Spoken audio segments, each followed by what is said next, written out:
Hi hello ನಮಸ್ಕಾರ ಸ್ನೇಹಿತರೆ.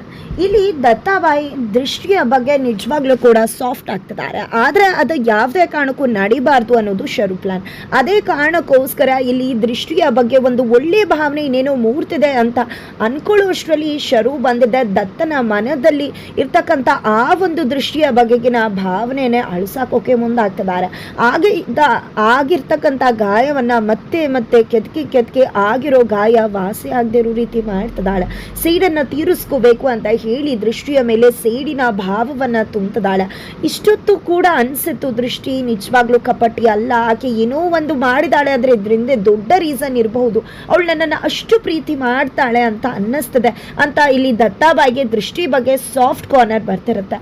ಪ್ರೀತಿ ಹುಟ್ಟಿರುತ್ತೆ. ಅಷ್ಟರಲ್ಲಿ ಶರು ಬಂದು ಎಲ್ಲವನ್ನ ಕೂಡ ಸ್ಪಾಯಿಲ್ ಮಾಡ್ತಾರೆ. ಅದರ ನಡುವೆ ಈ ಕಡೆ ದತ್ತಾಬಾಯಿ ದೃಷ್ಟಿಯ ಕೈಯಲ್ಲಿ ಊಟನೇ ಬೇಡ ಅಂತ ಅನ್ಕೊಂಡಿದ್ದೆ ಹೋಗಿ ಮಲ್ಕೊಂಡೆ ಬಿಡ್ತಾರೆ. ಆದರೆ ದೃಷ್ಟಿಗೆ ತುಂಬ ಚೆನ್ನಾಗಿ ಗೊತ್ತು ಸಾಹುಕಾರು ಹೊಟ್ಟೆ ಹಸುವನ್ನ ತಡ್ಕೊಳ್ಳೋದಿಲ್ಲ ಅಂತ. ಅದೇ ಕಾರಣಕ್ಕೋಸ್ಕರ ಅವ್ರಿಗೆ ಇಷ್ಟ ಇಲ್ದಿರೋ ಊಟನ ಕೂಡ ಇಷ್ಟಪಡಿಸಿದಂಥ ದೃಷ್ಟಿ ಅವರಿಗೆ ಈಗ ಇಷ್ಟ ಇರ್ತಕ್ಕಂಥ ಅವಲಕ್ಕಿಯನ್ನ ಮಾಡಿರ್ತದಾಳೆ. ದತ್ತಾಬಾಯಿ ಬರ್ತಾರೆ, ನನ್ನ ದೊರೆ ಬರ್ತಾರೆ, ತಿಂತಾರೆ ಅನ್ನೋ ಹೋಪ್ಸಲ್ಲಿ. ಆದರೆ ಸೈಲೆಂಟ್ ಅಣ್ಣ ಮಾತ್ರ ಇಲ್ಲ, ಅದು ಸಾಧ್ಯನೇ ಇಲ್ಲ. ಏನು ದೃಷ್ಟಿ, ನಿನ್ನ ಊಟನೇ ಬೈದ್ಬಿಟ್ಟು ಹೋದ್ರು, ಅಂಥದ್ರಲ್ಲಿ ಅದನ್ನು ಬಂದು ತಿಂತಾರೆ ಅಂತ ಅನ್ಕೊಂಡಿದ್ಯಾ ಅಂದಾಗ ಹೌದು ಅಣ್ಣ, ಖಂಡಿತ ಬಂದೇ ಬರ್ತಾರೆ, ನನಗೆ ನಂಬಿಕೆ ಇದೆ ಅಂತ ಹೇಳ್ತಾಳೆ. ಇನ್ನೂ ಕೂಡ ಸೈಲೆಂಟ್ ಮತ್ತು ದೃಷ್ಟಿ ಅಡುಗೆ ಮನೇಲೇ ಇರ್ತಾರೆ. ಆ ಟೈಮಲ್ಲಿ ಇಲ್ಲಿ ದತ್ತಾಬಾಯಿಗೆ ಮಲಗಿದ್ದಲ್ಲೇ ಹೊಟ್ಟೆ ಹಸುವಾಗಿದೆ, ತಡ್ಕೊಳಕ್ಕಾಗ್ತಿಲ್ಲ, ಸಂಕಟ ಆಗ್ತದೆ, ನೀರು ಕುಡಿತಾರೆ ಆಗ್ತಿಲ್ಲ. ಫೈನಲಿ ಡೈನಿಂಗ್ ಟೇಬಲ್ ಹತ್ರ ಬಂದೇ ಬಿಡ್ತಾರೆ. ಎಲ್ಲವನ್ನ ಕೂಡ ತಡ್ಕಾಡ್ತಿದ್ದಾರೆ. ಏನೋ ಸೌಂಡ್ ಆಗ್ತಿದೆಯಲ್ಲ ಅಂತ ಸೈಲೆಂಟ್ ದೃಷ್ಟಿ ಬರ್ತಾರೆ, ನೋಡ್ತಿದ್ದಾರೆ, ಈ ಕಡೆ ಬಂದಿದ್ದಾರೆ ಅನ್ನೋದು ಆಶ್ಚರ್ಯ ಆಗ್ತದೆ. ಜೊತೆಗೆ ಇಲ್ಲಿ ದತ್ತಾಬಾಯಿ ಅವಲಕ್ಕಿಯನ್ನು ನೋಡೇ ಬಿಡ್ತಾರೆ, ಬೇಡ ಅಂದ್ಕೊಂಡು ನೀರು ಕುಡಿತಾರೆ. ದೃಷ್ಟಿಗೆ ಬೆಚ್ಚರ ಆಗತ್ತೆ.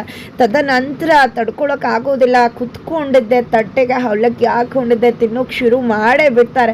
ಈ ಕಡೆ ದೃಷ್ಟಿಗೆ ಫುಲ್ ಖುಷಿ ಆಗ್ಬಿಡುತ್ತೆ. ದೃಷ್ಟಿ ಗೆದ್ಬಿಟ್ಟಿಯಲ್ಲ ದೃಷ್ಟಿ, ದತ್ತಾಬಾಯಿ ನಿನ್ನ ತಿಂಡಿ ತಿಂತಿದ್ದಾರೆ, ಎಷ್ಟು ಖುಷಿಯಿಂದ ತಿಂತಿದ್ದಾರೆ ನೋಡು ಅಂತ. ದೃಷ್ಟಿಗಂತೂ ಫುಲ್ ಖುಷಿ ಆಗ್ತದೆ. ನನ್ನ ಮನೆಯವ್ರಿಗೆ ನನ್ನ ದೊರೆಗೆ ಕಣ್ಣು ಹಾಕ್ಬೇಡಿ, ಸೈಲೆಂಟ್ ಅಣ್ಣ ಸುಮ್ಮನಿರಿ ಅಂತ ಹೇಳ್ತಿದ್ದಾಳೆ. ಜೊತೆಗೆ ತಿಂತ ನೆತ್ತಿಗೆ ಹತ್ಬಿಡುತ್ತೆ. ಇಲ್ಲಿ ದೃಷ್ಟಿ ನೀರು ತೊಗೊಂಡು ಹೋಗೋಕೆ ನೋಡಿದ್ರೆ ಬೇಡ ದೃಷ್ಟಿ ಹೋಗ್ಬೇಡ, ನೀನೀಗ ಹೋದರೆ ನಾವು ನೋಡ್ತಿದ್ದೀವಿ ಅಂತ ಗೊತ್ತಾಗ್ಬಿಡುತ್ತೆ. ದತ್ತಾಬಾಯಿಗೆ ತುಂಬ ಮುಜುಗರ ಆಗ್ಬಿಡುತ್ತೆ. ತಿಂತಿರೋರು ಆಮೇಲೆ ತಿನ್ನೋದಿಲ್ಲ ಅಂತ ಹೇಳಿ ತಡಿತಾರೆ.